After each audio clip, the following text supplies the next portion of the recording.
Greetings and welcome to Lizard Creations. For this video, I'm going to show you how I cut mats and I mount a painting in a frame. Let's get started.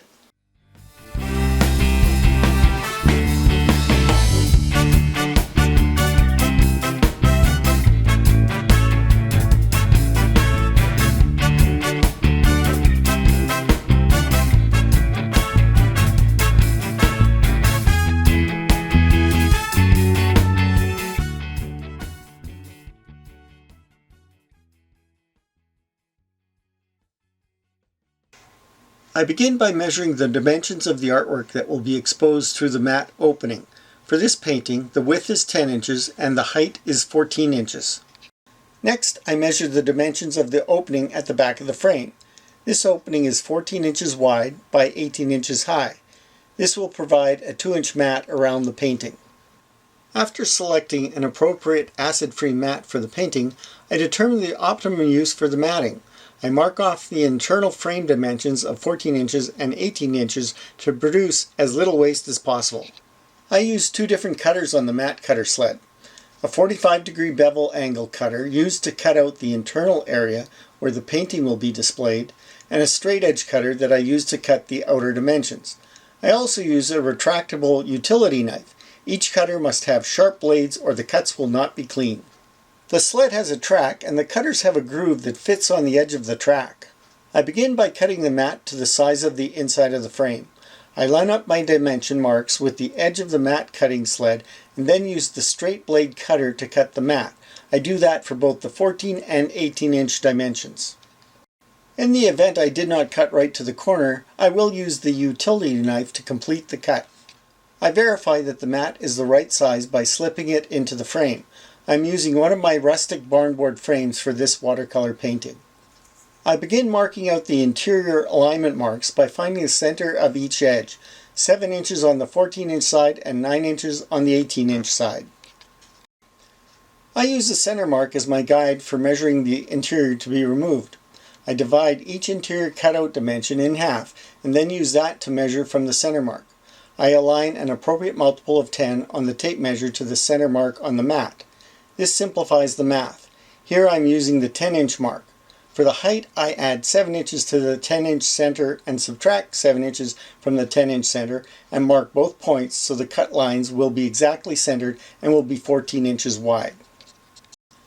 I do the same for the width, but in this case I only add and subtract 5 inches from the 10-inch mark on the tape measure, which is centered on the mat, so the total width of the cutout will be 10 inches. I use these marks to draw out my alignment lines needed for the bevel cutter. The size of your mats will determine the size of mat cutter sled you should get. I had to use the larger cutter to cut out the frame size, but from this point on I can use the smaller sled.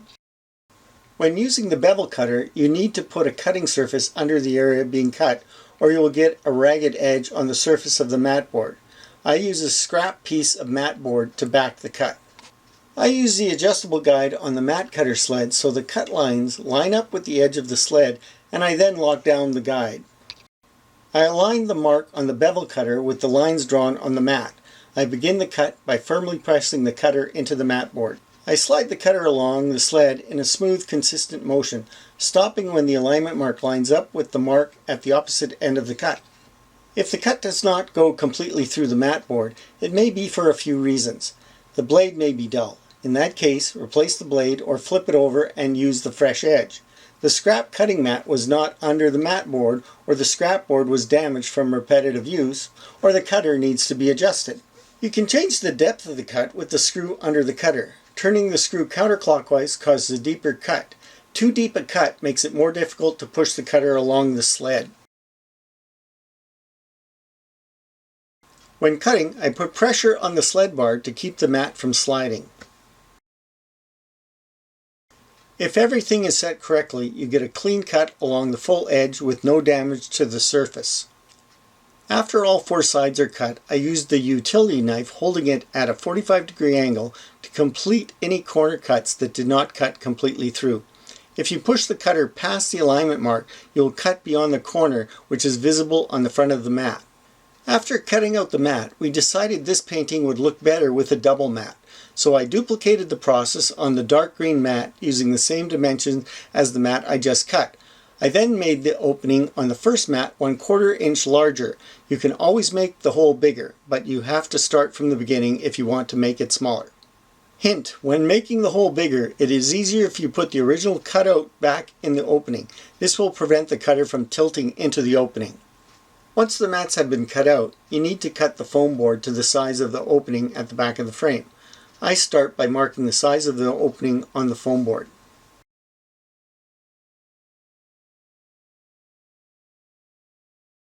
When doing a full cut for external dimensions, I remove the backer board, which is not needed for the straight cutter. I should have used and mentioned this earlier, but using the cutter sled is easier if you are on a non-slip surface. I use shelf liner. Because I'm cutting foam board, which is thick, I adjust the straight cutter to provide more depth to the cut.